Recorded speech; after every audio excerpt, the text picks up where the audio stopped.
اعوذ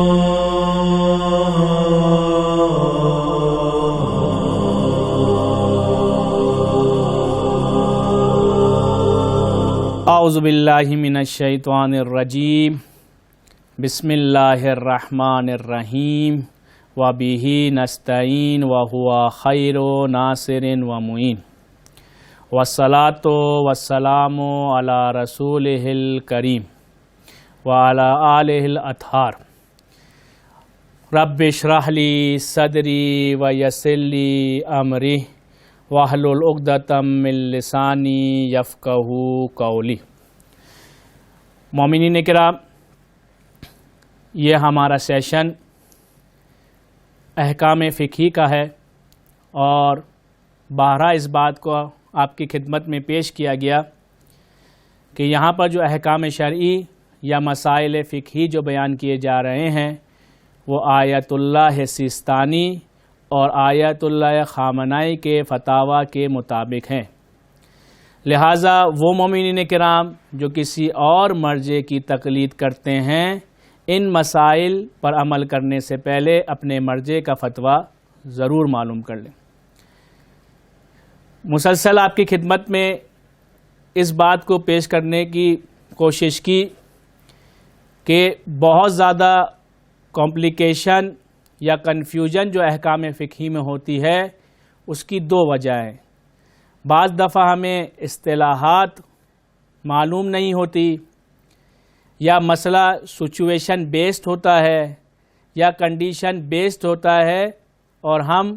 سچویشن کو سمجھ نہیں پاتے۔ اس لیے ضروری ہے کہ مومنین کرام بعض اصطلاحات فقہی کو ضرور معلوم کریں، ضرور سیکھیں تاکہ مسائل فقہی کو سمجھنا آسان ہو جائے۔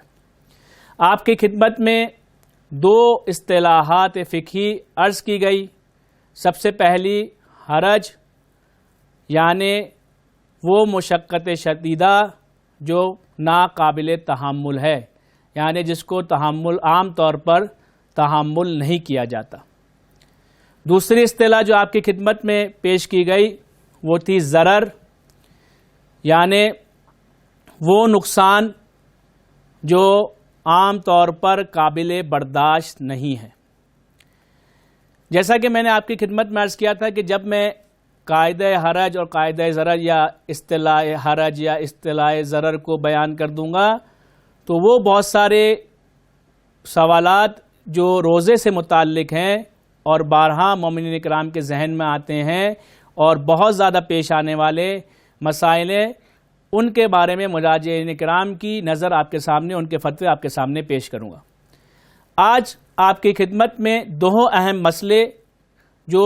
خواتین سے ریلیٹڈ ہیں وہ بیان کرنا چاہتا ہوں۔ سب سے پہلا مسئلہ حاملہ عورت یعنی پریگننٹ وومن کا ہے کہ آیا پریگننٹ وومن کو روزہ رکھنا ضروری ہے یا وہ روزہ چھوڑ سکتی ہے یا اس سے روزہ ساقط ہو جاتا ہے۔ تو اس میں آیت اللہ یا خامنائی فرماتے ہیں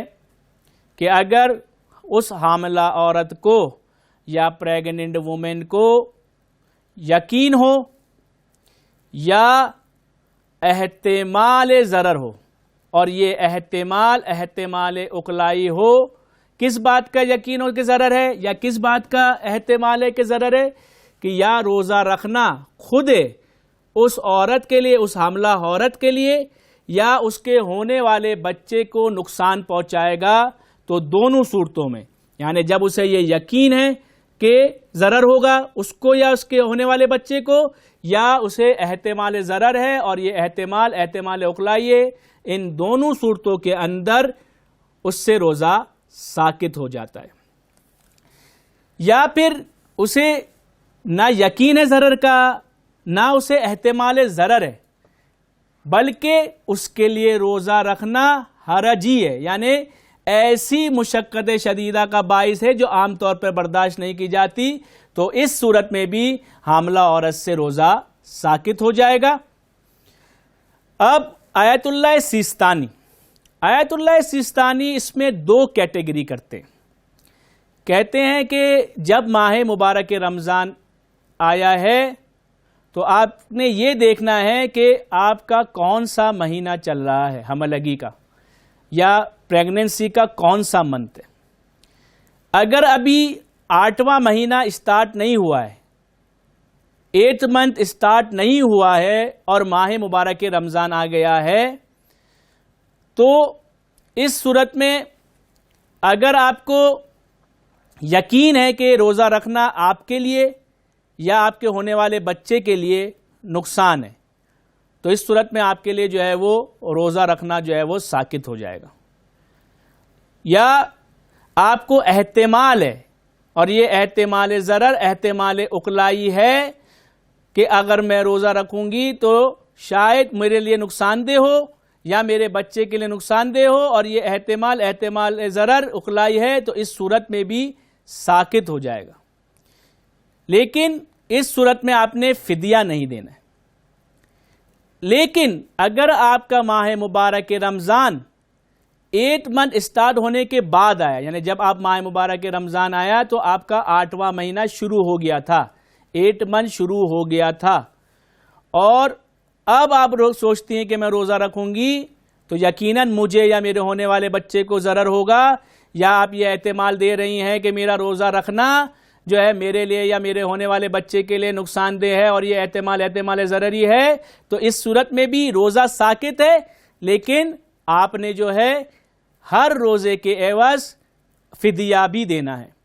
انشاءاللہ فدیے کی ڈیٹیل بعد میں بیان کی جائے گی، لیکن مختصر یہاں سنتے جائے. فدیہ یعنی ایک مطعام شریف فقیر کو دینا ہوتا ہے.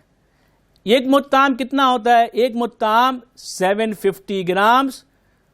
کو کہتے ہیں، اور طعام میں وہ چیزیں شامل ہیں جو عام طور پر کھائی جاتی ہیں. تو یہ مسئلہ پریگننٹ وومن کا ہو گیا. اب آئیے دوسرا ریلیٹڈ مسئلہ جو ہے خواتین کے ساتھ مختص ہے اور اس چیپٹر سے ریلیٹڈ ہے، وہ ہے فیڈنگ مدر کا. وہ عورت جو بچے کو دودھ پلاتی ہے، کیا آیا اسے بھی روزہ رکھنا ضروری ہے یا وہ روزہ چھوڑ سکتی ہے؟ آیت اللہ خامنائی جو مسئلہ انہوں نے پریگننٹ وومن حاملہ عورت کے لیے بیان کیا تھا، ایز اٹ از یہاں بیان کرتے ہیں، فقط ایک فرق کے ساتھ. یعنی وہی 3 شرطیں 3 صورتیں وہی آئیں گی کہ اگر عورت دودھ پلانے والی عورت یا فیڈنگ مدر یہ احساس کرتی ہے یا اسے یہ یقین ہے کہ اگر وہ روزہ رکھے گی اور پھر اپنے بچے کو فیڈ کرائے گی تو خود اس کے لیے یا اس کے بچے کے لیے ضرر ہوگا، نقصان ہوگا، یا احتمال دے رہی ہے، پاسبلٹی دے رہی ہے نقصان کا اپنے لیے یا اپنے بچے کے لیے، اور یہ احتمال اخلائی ہے، یا ضرر نہیں کہہ رہی بلکہ اس کے لیے فیڈ کرانے کے ساتھ ساتھ روزہ رکھنا حرجی ہو جائے گا، یعنی ایسی مشقت شدیدہ کا باعث بن جائے گا جو عام طور پر نہیں اٹھائی جاتی. تو اس صورت میں فیڈنگ مدر سے، دودھ پلانے والی عورت سے روزہ ساقط ہو جائے گا. لیکن یہ آیت اللہ خامنائی یہ فرماتے ہیں کہ ہر روزے کے عوض فدیہ بھی دینا ہوگا. اب آ جائیں آیت اللہ سیستانی. آیت اللہ سیستانی فیڈنگ مدر کے بارے میں یا وہ عورت جو دودھ پلاتی ہے اس کے بارے میں تھوڑی سی نظر الگ رکھتے ہیں، اور وہ پہلے ایک شرط رکھتے ہیں کہ اگر احتیاط لازم کی بنا پر کسی اور طریقے سے بچے کو فیڈ کرانا ممکن ہو، مثلا جو ہے وہ مصنوعی دودھ دینا، آرٹیفیشل ملک دینا، یا کسی اور طریقے سے بھی ممکن ہو، تو پھر اس صورت میں مدر جو ہے دودھ پلانے والی جو ماں ہے وہ اپنے جو ہے بچے کو فیڈ نہیں کرائے گی بلکہ روزہ رکھے گی. لیکن اگر کسی اور طریقے سے فیڈ کرانا پاسبل نہیں ہے، ممکن نہیں ہے، یا ممکن تو ہے، مثلا جو ہے آرٹیفیشل ملک مارکیٹ میں بڑا پڑا ہے لے کے دیا جا سکتا ہے، لیکن دوسرے طریقے سے فیڈ کرانے میں یا جو ہے وہ دودھ پلانے سے یا کسی اور طریقے سے دودھ دینے میں بچے کے لیے نقصان ہے. اگر وہ احتمال ضرر دے، وہی احتمال اقلائی یا عرفاً اس کو ضرر کہا جائے، تو اس صورت میں بھی وہ خود فیڈ کرائے گی اور اس سے روزہ ساقط ہو جائے گا. یعنی خلاصہ کلام آیت اللہ سستانی کا یہ نکلا کہ اگر کسی دوسرے طریقے سے پاسبل ہو فیڈ کرانا تو احتیاط لازم کی بنا پر کسی اور طریقے سے فیڈ کروائے, خود فیڈ نہ دے بلکہ روزہ رکھے. لیکن اگر کسی اور طریقے سے فیڈ کرانا پاسبل نہ ہو, یا پاسبل تو ہو مگر وہ راستہ ایسا ہے کہ لگ رہا ہے کہ یہ بچے کے لیے نقصان دہ, اگرچہ ابھی نہیں آگے جا کے نقصان دے, تب بھی اس صورت میں ماں خود فیڈ کرائے گی اور اس صورت میں بھی اس سے روزہ ساقط ہو جائے گا. اور یہاں پر آیت اللہ خامنائی کی طرح ہر روزے کے عوض اس نے ایک فدیہ دینا ہے, یعنی ایک مطعم 750 گرام, وہ جو چیزیں عام طور پہ کھائی جاتی ہے, ایک شریف فقیر کو دینا ہے. وما علینا الا البلاغ المبین.